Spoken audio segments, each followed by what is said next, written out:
मैं आनंदराम सांगला। आज का अपना टॉपिक है वर्ब्स।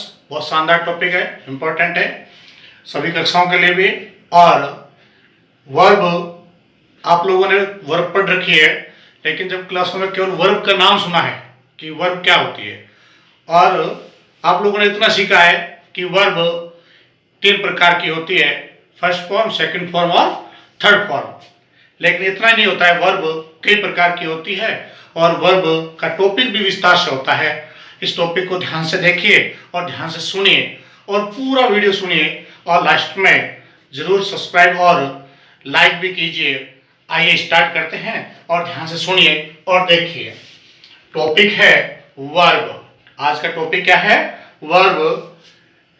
वर्ब की डेफिनेशन क्या होती है, ध्यान से सुनिए और देखिए। Definition: telling word in a sentence is called a verb. यानी telling word in a sentence is called a verb. यानी किसी भी सेंटेंस में क्रिया का होना या करना, यानी क्या, किसी भी कार्य का होना या करना क्या कहलाती है? वर्ब कहलाती है। क्या कहलाती है? वर्ब कहलाती है। यदि किसी भी सेंटेंस की आप वर्ब निकाल दो तो फिर वो सेंटेंस नहीं कहलाएगा, क्योंकि किसी भी सेंटेंस की जो वर्ब होती है वो समझ लो उसकी आत्मा होती है। यानी वो सेंटेंस को पूर्ण करने का कार्य कौन करती है? वर्ब करती है। अब आइए, वर्ब कितने प्रकार की होती है इसके बारे में और अध्ययन करते हैं। ध्यान से देखिए। काइंड्स ऑफ वर्ब, यानी वर्ब के कितने प्रकार होते हैं। काइंड्स ऑफ वर्ब, वर्ब मूलतः 2 प्रकार की होती है। कितने प्रकार की होती है? 2 प्रकार की होती है। एक होती है हेल्पिंग वर्ब। हेल्पिंग वर्ब यानी सहायक क्रिया। जब टेंस पढ़ते हैं तो अलग अलग सब्जेक्ट के साथ और अलग अलग टेंस में अलग अलग प्रकार की हेल्पिंग वर्ब यानी यूज में आती है। आपने पढ़ा है और कई बार आपने सेंटेंस में देखा भी है। यानी हेल्पिंग वर्ब सहायक क्रिया। अब सहायक क्रिया पर आप ध्यान से देखिए और ध्यान से सुनिए। यहां पर ध्यान से सुनिए। यानी वाक्यों में हेल्पिंग वर्ब का यूज, हेल्पिंग वर्ब का यूज टेंस तथा सब्जेक्ट के नंबर व पर्सन के अनुसार होता है। किसके अनुसार होता है? यानी टेंस के अंदर, यानी सब्जेक्ट का नंबर क्या है और वो पर्सन कौन सा है, उसके अनुसार अपन हेल्पिंग वर्ब यानी सहायक क्रिया का यूज करते हैं। समझा? ध्यान आ गया आपको? और दूसरी प्रकार की होती है मेन वर्ब। क्या होती है? Main verb. आप पढ़ चुके हो बार बार। मेन वर्ब 3 प्रकार की होती है, फर्स्ट फॉर्म, सेकंड फॉर्म। लेकिन फिर भी आगे देखिए ये कितने प्रकार की होती है। मेन वर्ब यानी मुख्य क्रिया। ये भी फिर मुख्य क्रिया भी 2 प्रकार की होती है, यानी ट्रांजिटिव वर्ब और इंट्रांजिटिव वर्ब। आप हिंदी में पढ़ते हो अकर्मक और सकर्मक क्रिया। अकर्मक और सकर्मक क्रिया पढ़ते हैं, नहीं पढ़ते हैं? तो वही अंग्रेजी में भी इसी प्रकार होता है। अंग्रेजी में वो क्या कहलाती है? ट्रांजिटिव वर्ब यानी सकर्मक क्रिया और इंट्रांजिटिव वर्ब अकर्मक क्रिया। अब इंट्रांजिटिव वर्ब क्या होती है, ध्यान से सुनिए। यानी इंट्रांजिटिव वर्ब में क्या होता है?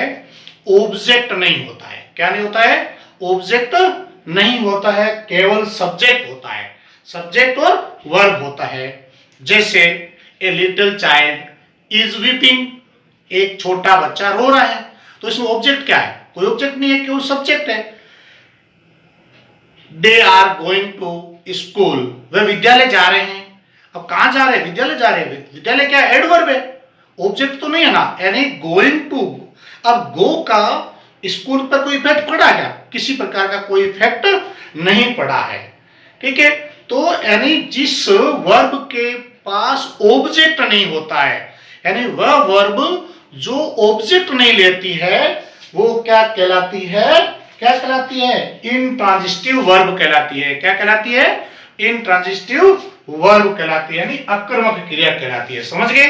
अब देखिए ट्रांजिटिव वर्ब यानी सकर्मक क्रिया, यानी जिसके पास ऑब्जेक्ट होता है, यानी अपने बाद ऑब्जेक्ट लेती है और सकर्मक क्रिया का ऑब्जेक्ट पर इफेक्ट भी पड़ता है।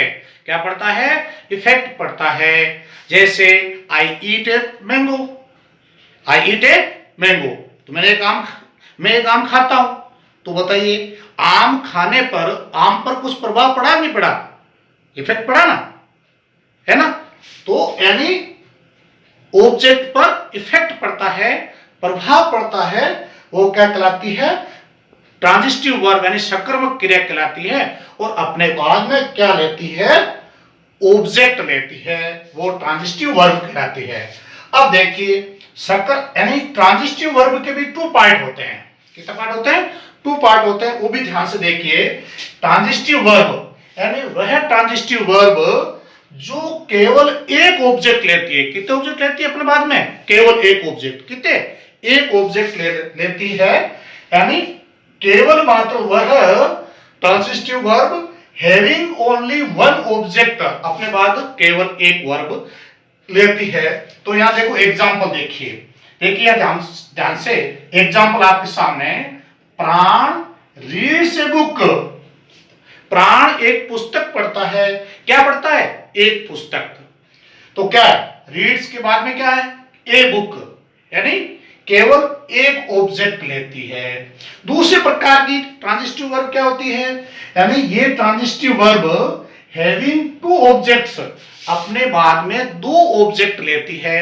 अब दो ऑब्जेक्ट क्या लेती है? तो उसमें एक डायरेक्ट ऑब्जेक्ट होता है और एक इनडायरेक्ट ऑब्जेक्ट होता है। यानी जो कार्य सीधा सीधा किया जाता है, यार सीधा सीधा उस वर्ब का ऑब्जेक्ट पर इफेक्ट पड़ता है, वो तो कहलाता है डायरेक्ट ऑब्जेक्ट। और जो कार्य जिसके द्वारा किया जाता है, किसके लिए करते हैं अपन, वो कहलाता है यानी इनडायरेक्ट ऑब्जेक्ट। तो यहां एक सेंटेंस है।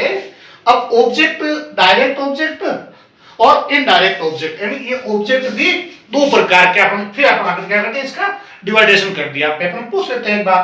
तो एक होता है डायरेक्ट ऑब्जेक्ट और एक क्या होता है? Indirect object.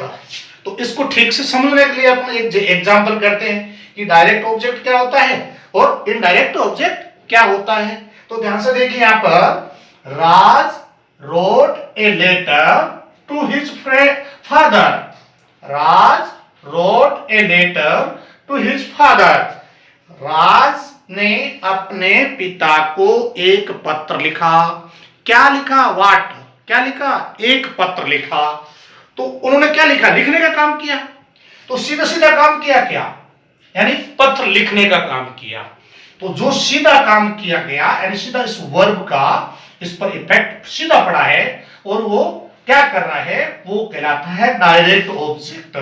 क्या कहलाता है? डायरेक्ट ऑब्जेक्ट कहलाता है। और वो पत्र किसको लिखा? अपने पिता को लिखा। किसके लिए लिखा? पिता के लिए लिखा। तो वो क्या बन गया? यानी इनडायरेक्ट ऑब्जेक्ट बन गया। क्या बन गया? इनडायरेक्ट ऑब्जेक्ट बन गया। यानी वह ट्रांजिटिव वर्ब जो अपने बाद क्या दो ऑब्जेक्ट लेती है, ठीक है। और एक वर्ब वो होती है जो अपने बाद केवल एक ऑब्जेक्ट लेती है। तो इस प्रकार आपने क्या पढ़ा? एक वर्ब के बारे में विस्तृत रूप से जानकारी प्राप्त की कि वर्ब कितने प्रकार की होती है, किस प्रकार इसका डिवाइडेशन होता है और यह कैसे अपन पेपर के अंदर समझ सकते हैं। तो आपने इस वीडियो को ध्यान से देखा और समझा। बार बार देखेंगे तो आपको ये वर्ब कभी जीवन में आप भूल नहीं पाएंगे। अगले वीडियो अपन इनके अलग अलग ड्यूरेशन के बारे में, यानी ट्रांजिटिव वर्ब क्या होती है, और भी प्रकार की वर्ब होती है, जैसे जर्नल वर्ब का प्रयोग कैसे करते हैं, हम अगले वीडियो में इसको करेंगे। ध्यान से देखते रहिए, सुनते रहिए। Thank you.